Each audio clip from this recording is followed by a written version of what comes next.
আলহামদুলিল্লাহ, চলতেছে মহররম মাস, সম্মানিত মাস। এই মহররম মাসে 4টি বিশেষ আমল করুন। রাসূল সাল্লাল্লাহু আলাইহি ওয়াসাল্লাম সব সময় করতেন।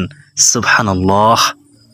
সুপ্রদিনী ভাই বোন, এই আমলগুলো করতে পারলে আপনার কপাল খুলে যাবে ইনশাআল্লাহ।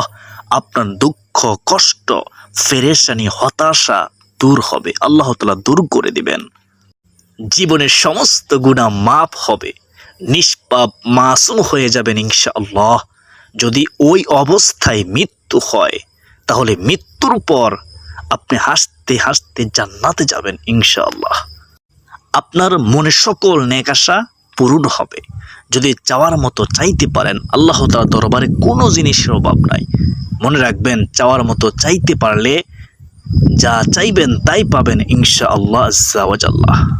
সুপ্রদিনী ভাই বোন, আলোচনার শেষে একটি গুরুত্বপূর্ণ প্রশ্ন উত্তর জানবো ইনশাআল্লাহ। জান্নাত ইসলামিক আমল ইউটিউব চ্যানেলের দর্শক মণ্ডলী, আজকের ভিডিওটি অনেক গুরুত্বপূর্ণ, তাই ভিডিওতে একটি লাইক দিয়ে মনোযোগ সহকারে দেখতে থাকুন, শুনতে থাকুন। তো চলুন বিস্তারিত জেনে নেই। সুপ্রদিনী ভাই বোন, প্রথম যে আমলটি রাসূল সাল্লাল্লাহু আলাইহি ওয়াসাল্লাম করতেন, সেটি হলো এই মহররম মাসে, সম্মানিত মাসে বেশি বেশি করে নফল রোজা রাখা। বেশি বেশি নফল রোজা রাখতেন রাহমাতুল লিল আলামিন নবীজি। পবিত্র কোরআনে উল্লেখিত সম্মানিত 4টি মাসের একটি হচ্ছে মহররম। সম্মানিত মাস হওয়ার পাশাপাশি এই মাসের গুরুত্বপূর্ণ দিক হলো এর মাধ্যমে শুরু হয় হিজরি নববর্ষ। এই মাস অত্যন্ত গুরুত্বপূর্ণ, ফজিলতপূর্ণ। নবীজি সাল্লাল্লাহু আলাইহি ওয়াসাল্লাম এই মাসকে আল্লাহর মাস হিসেবে অভিহিত করেছেন শাহরুল্লাহ। পবিত্র কোরআনে এরশাদ হয়েছে, আসমান ও জমিন সৃষ্টির সময় থেকেই আল্লাহর কাছে মাসের সংখ্যা 12। এর মধ্যে 4টি হলো সম্মানিত মাস। এটাই সুপ্রতিষ্ঠিত বিধান। সূরা তাওবা আয়াত হচ্ছে 36। এই মাসটির সম্মান নির্ধারণ করে এক হাদিসে রাসূলুল্লাহ সাল্লাল্লাহু আলাইহি ওয়াসাল্লাম বলেছেন, 3টি মাস হলো ধারাবাহিক জিলকদ, জিলহজ ও মুহররম। অন্যটি হলো রজব। এগুলো হারাম মাস, সম্মানিত মাস। বুখারী শরীফ হাদিস নম্বর হচ্ছে 3197, মুসলিম শরীফ হাদিস নম্বর হচ্ছে 1679। এই মুহররম মাসের ফজিলতপূর্ণ একটি দিন হলো আশুরা বা মুহররমের 10 তারিখ। এই দিনটি ইসলামের ইতিহাসে অত্যন্ত গুরুত্বপূর্ণ। এই মাসের বিশেষ ফজিলতপূর্ণ দিন হচ্ছে 10ম দিন তথা আশুরা। আশুরা রোজা রাখা মুস্তাহাব নফল আমল। হযরত আবু কাতাদা রাদিয়াল্লাহু তাআলা আনহু থেকে বর্ণিত, রাসূল সাল্লাল্লাহু আলাইহি ওয়াসাল্লাম বলেন, আশুরার একদিনের রোজার ব্যাপারে আমি আল্লাহর কাছে এই আশা করি যে তিনি এ রোজার উসিলায় বান্দার আগের 1 বছরের গুনাহ, বিগত 1 বছরের গুনাহ মাফ করে দিবেন। সুবহানাল্লাহ। মুসলিম শরীফ হাদিস নম্বর হচ্ছে 1162। শরীয়তে আশুরার রোজা 2টি বলেছেন, মুহররমের 9 ও 10 তারিখ কিংবা 10 ও 11 তারিখ। তবে কোনো আলেম এ বিষয়ে বর্ণিত সব হাদিসের উপর আমলের সুবিধার্থে 9, 10 ও 11 এ 3 দিন রোজা রাখার কথা বলে থাকেন। ইবনে আব্বাস রাদিয়াল্লাহু তাআলা থেকে বর্ণিত, রাসূল সাল্লাল্লাহু আলাইহি ওয়াসাল্লাম বলেছেন, তোমরা আশুরার দিন অর্থাৎ মুহররমের 10 দিবস রোজা রাখো এবং তাতে ইহুদিদের বিরুদ্ধচারণ করো। আশুরার আগে 1 দিন বা পরে 1 দিন রোজা রাখো। মুসনাদ আহমদ শরীফের হাদিস, হাদিস নম্বর হচ্ছে 2154। নফল রোজা রাখা এই মাসের অন্যতম আমল। নবীজি এই মাসের নফল রোজাকে সর্বোত্তম ঘোষণা করেছেন। হযরত আবু হুরায়রা রাদিয়াল্লাহু তাআলা আনহু থেকে বর্ণিত, তিনি বলেন, রাসূলুল্লাহ সাল্লাল্লাহু আলাইহি ওয়াসাল্লাম বলেছেন, রমজানের রোজার পর সর্বোত্তম রোজা হচ্ছে আল্লাহর মাস এই মুহররমের রোজা। সুবহানাল্লাহ। সম্মানিত মাসের রোজা। মুসলিম শরীফ হাদিস নম্বর হচ্ছে 2645। রাসূল সাল্লাল্লাহু আলাইহি ওয়াসাল্লাম ইরশাদ করেন, মুহররম আল্লাহর মাস।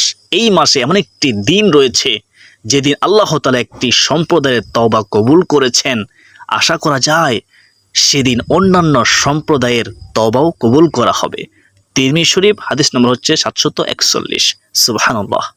হযরত ইবনে আব্বাস রাদিয়াল্লাহু তাআলা আনহু বলেন, রাসূল সাল্লাল্লাহু আলাইহি ওয়াসাল্লাম হিজরত করে মদিনায় এলেন এবং তিনি মদিনার ইহুদিদের আশুরার দিন রোজা রাখতে দেখলেন।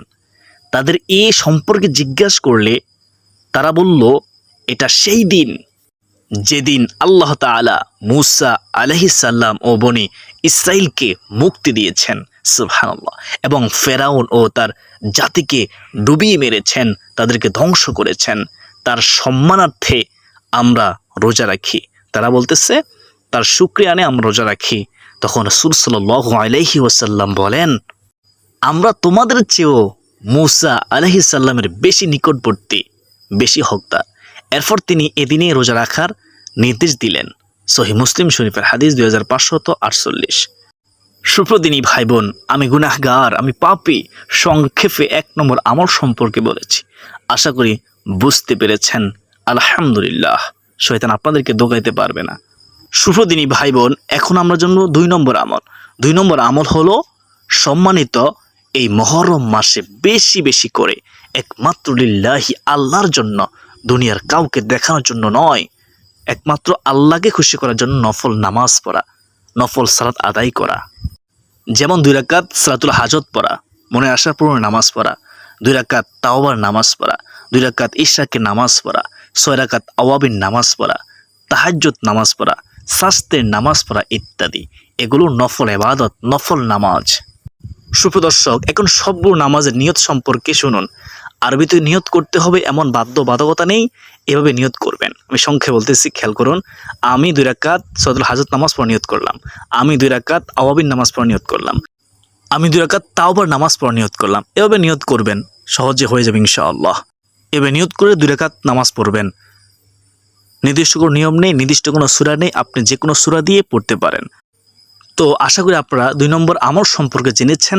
আলহামদুলিল্লাহ, আপনারা নফল নামাজ বেশি বেশি করে পড়ার চেষ্টা করবেন। সুপ্রদর্শক, এখন শুনুন 3 নম্বর আমল। জান্নাত ইসলামিক আমল ইউটিউব চ্যানেলের দর্শক মণ্ডলী মনোযোগ দিয়ে শুনবেন। 3 নম্বর আমলটি হলো তাওবা, ইস্তিগফার করা। ইস্তিগফার সম্পর্কে নবীজি সাল্লাল্লাহু আলাইহি ওয়াসাল্লাম কি সুসংবাদ দিয়েছেন, শুনলে অবাক হয়ে যাবেন ইনশাআল্লাহ। আল্লাহ মহান, দয়াশীল, অনুগ্রহশীল, করুণাময়। তার দয়ার কোনো সীমা নেই।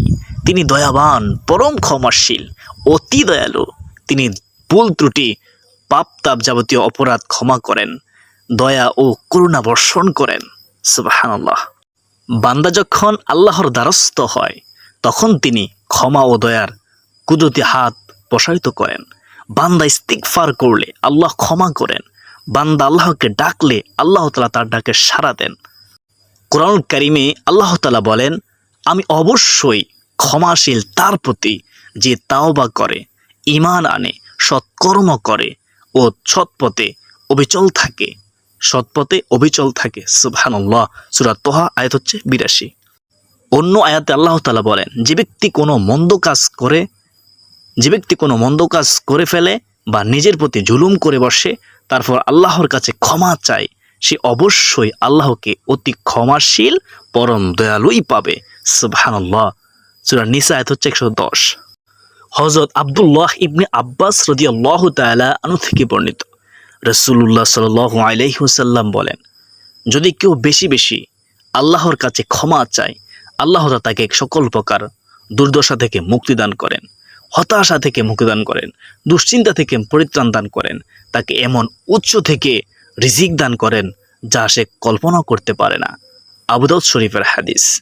কি বুঝতে পারলেন? এর চেয়ে সুসমাধান কি হতে পারে? 3টি পুরস্কার আমি পাবো যদি আমরা তওবা ইস্তিগফার করতে পারি। আমাদের কষ্ট দূর হবে, বিপদ দূর হবে, দুশ্চিন্তা হতাশা দূর হবে, এবং কি এমন উচ্চ থেকে রিজিক পাবো যা আমরা কখনো কল্পনাও করিনি। আমাদের অভাব দূর হবে, ঋণ পরিশোধ হবে ইনশাআল্লাহ। অন্য হাদিসে রাসূলুল্লাহ সাল্লাল্লাহু আলাইহি ওয়াসাল্লাম বলেন, যে ব্যক্তি তার পাপাচারের জন্য ইস্তিগফারের মাধ্যমে নিয়মিত আল্লাহ তাআলার কাছে ক্ষমা চাইবে, আল্লাহ তাআলা তার দারিদ্রতা গুছিয়ে দিবেন। সুবহানাল্লাহ। তাকে সব বিপদ আপদ থেকে রক্ষা করে সচ্ছলতা ও নিরাপত্তা দান করবেন। সে আল্লাহর রহমতে এমন উৎস থেকে রিজিক প্রাপ্ত হবে যা সে চিন্তাও করেনি। রাসূলুল্লাহ সাল্লাল্লাহু আলাইহি ওয়াসাল্লামের কোনো গুনাহ ছিল না। তিনি ছিলেন নিষ্পাপ, মাসুম, নবীদের কোনো গুনাহ থাকে না। এরপরেও তিনি দিনে রাতে প্রচুর পরিমাণ বেশি বেশি করে ইস্তিগফার পাঠ করতেন, তওবা করতেন, কান্নাকাটি করতেন, আল্লাহর কাছে কেঁদে কেঁদে দোয়া করতেন, মুনাজাত করতেন। সুবহানাল্লাহ, উম্মতের জন্য কাঁদতেন। এখনো নবীজি রওজা পাকে শুষে উম্মতি উম্মতি বলে কাঁদতেছেন, হাসরের ময়দানেও কাঁদবেন। আর আমরা নবীজিকে চিনলাম না, নবীজির আনুগত্য করলাম না, নবীজির হুকুম মানলাম না। আল্লাহ আমাদেরকে বুঝার তৌফিক দান করুন, আমিন। হাদিসে এসেছে, হযরত আবু হুরায়রা রাদিয়াল্লাহু তাআলা আনহু বর্ণনা করেন, আমি রাসূলুল্লাহ সাল্লাল্লাহু আলাইহি ওয়াসাল্লামকে বলতে শুনেছি, আল্লাহর কসম, ওয়াল্লাহি বিল্লাহি তাল্লাহি, আমি প্রতিদিন আল্লাহর কাছে ৭০ বারেরও বেশি ইস্তিগফার ও তওবা করে থাকি। বুখারী শরীফ, হাদিস নম্বর হচ্ছে ৬৩০৭। যে নবীজির কোনো গুনাহ নেই, সেই নবী যদি এতবার তওবা করতে পারে, আমরা এত গুনাহ করি, গুনাহের দিকে তাকলে জান্নাতে আশা করতে পারি না, গুনাহের কথা চিন্তা করলে জাহান্নাম ছাড়া উপায় দেখি না, আর আমরা তওবা করতেছি। হায় আফসোস, আল্লাহ তুমি বুঝার তৌফিক দান করো, আমিন। তবে ইস্তিগফার করা, আস্তাগফিরুল্লাহ পড়া, আস্তাগফিরুল্লাহ পড়া নফল রোজার পাশাপাশি মুহররমের বিশেষ আমল হলো তওবা ইস্তিগফার করা, বেশি বেশি তওবা ইস্তিগফার করা। কেননা রাসূলুল্লাহ সাল্লাল্লাহু আলাইহি ওয়াসাল্লাম ইরশাদ করেন, মুহররম আল্লাহর মাস। এ মাসে এমন একটি দিন রয়েছে যেদিন আল্লাহ তাআলা একটি সম্প্রদায়ের তওবা কবুল করেছেন। আশা করা যায় সেদিন অন্যান্য সম্প্রদায়ের তওবাও কবুল করা হবে, আমাদের তওবাও কবুল করবেন, আমরা নিষ্পাপ মাসুম হয়ে যাব, আল্লাহ তাআলা আমাদেরকে ভালোবাসবে। দলিল তিরমিজি শরীফ, হাদিস নম্বর ৭৪১। সুপ্রদিনী ভাই বোন, এখন শুনুন ৪ নম্বর আমল। ৪ নম্বর আমলটি হলো জিকির করা, লা ইলাহা ইল্লাল্লাহ এর জিকির করা বেশি বেশি করে। সুপ্রদিনী ভাই, লা ইলাহা ইল্লাল্লাহ এর জিকির কেন করবেন এই মুহররম মাসে শুনুন। লা ইলাহা ইল্লাল্লাহ হচ্ছে ঈমানের ৭০টি শাখার মধ্যে সর্বোত্তম, যার কারণে এই কালিমার জিকিরে রয়েছে গুরুত্বপূর্ণ ফজিলত, বরকত। লা ইলাহা ইল্লাল্লাহ এর জিকিরের গুরুত্বপূর্ণ ফজিলতের কয়েকটি হাদিস তুলে ধরা হলো। ১ নম্বর হাদিস, হযরত জাবির ইবনে আব্দুল্লাহ রাদিয়াল্লাহু তাআলা আনহু থেকে বর্ণিত, রাসূলুল্লাহ সাল্লাল্লাহু আলাইহি ওয়াসাল্লাম বলেছেন, সর্বোত্তম জিকির হচ্ছে লা ইলাহা ইল্লাল্লাহ এবং সর্বোত্তম দোয়া হলো আলহামদুলিল্লাহ। তিরমিজি শরীফ, ইবনে মাজাহ, নাসাই শরীফ, ইবনে হিব্বানের মধ্যে হাদিসটি রয়েছে। ২ নম্বর হাদিস, হযরত মুআজ রাদিয়াল্লাহু তাআলা আনহু হতে বর্ণিত, রাসূলুল্লাহ সাল্লাল্লাহু আলাইহি ওয়াসাল্লাম বলেছেন, যে ব্যক্তি খালেস অন্তরে একনিষ্ঠতার সঙ্গে লা ইলাহা ইল্লাল্লাহ বলবে, সে জান্নাতে প্রবেশ করবে। মুসনাদে আহমদ শরীফের হাদিস। সুবহানাল্লাহ, মান ক্বালা লা ইলাহা ইল্লাল্লাহ ফাদাখালাল জান্নাহ। ৩ নম্বর হাদিস, হযরত ইতবান বিন মালিক রাদিয়াল্লাহু তাআলা আনহু হতে বর্ণিত, রাসূলুল্লাহ সাল্লাল্লাহু আলাইহি ওয়াসাল্লাম বলেছেন, যে ব্যক্তি একমাত্র আল্লাহকে সন্তুষ্টি করার জন্য একবার বলবে লা ইলাহা ইল্লাল্লাহ, কিয়ামতের দিন সে এমনভাবে উপস্থিত হবে যে তার উপর জাহান্নাম হারাম হয়ে গেছে। সুবহানাল্লাহ, বুখারী ও মুসলিম শরীফের হাদিস, মুসনাদে আহমদ শরীফের মধ্যে হাদিসটি রয়েছে। হযরত আনাস রাদিয়াল্লাহু তাআলা আনহু হতে বর্ণিত, রাসূলুল্লাহ সাল্লাল্লাহু আলাইহি ওয়াসাল্লাম বলেছেন, কিয়ামতের দিন আল্লাহ তাআলা বলবেন, হে মুহাম্মদ, সৃষ্টির মধ্যে হতে আপনার উম্মতের মধ্যকার এমন ব্যক্তিকে জান্নাতে প্রবেশ করান, যে ব্যক্তি একদিন হলেও ইখলাসের সঙ্গে এই সাক্ষ্য দিয়েছে যে লা ইলাহা ইল্লাল্লাহ, আল্লাহ তাআলা ছাড়া কোনো ইলাহ নেই, এবং সে এর উপরেই মৃত্যুবরণ করেছে। মুসনাদে আহমদ শরীফের হাদিস। সুবহানাল্লাহ। পরিশেষে যে ব্যক্তি সবসময় লা ইলাহা ইল্লাল্লাহ জিকির করবে, এই মুহররম মাসও জিকির করবে, সব সময় করবে, যতদিন বাঁচবে, আল্লাহ তাআলা তাকে ঈমানের সঙ্গে মৃত্যু নসিব করবেন। আল্লাহ তাআলা মুসলিম উম্মাহকে লা ইলাহা ইল্লাল্লাহর জিকির করার মাধ্যমে মৃত্যুর সময় কালিমা নসিব এবং জান্নাত লাভের তৌফিক দান করুন, আমিন। সুপ্রিয় দর্শক, এখন গুরুত্বপূর্ণ প্রশ্ন উত্তরটি শুনুন।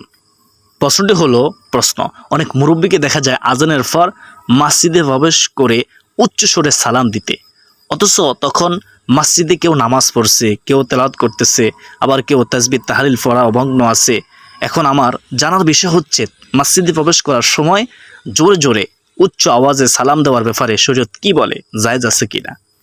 এর জবাব হচ্ছে, মসজিদে প্রবেশের সময় নামাজে বা অন্য কোনো ইবাদতে লিপ্ত নেই এমন কারো মুখামুখি হলে অন্য কোনো মুসল্লির ইবাদতে ব্যাঘাত না করে নিম্ন স্বরে, উচ্চ আওয়াজে নয়, নিম্ন স্বরে সালাম দেওয়া যাবে, কোনো সমস্যা নেই। কিন্তু যদি মুসল্লিরা নিজ নিজ ইবাদতে মশগুল থাকেন, কিন্তু যদি মুসল্লিরা নিজ নিজ এবাদতে মশগুল থাকেন, এবাদত করতেছেন, মনে রাখবেন সেক্ষেত্রে সালাম দেওয়া থেকে বিরত থাকতে হবে।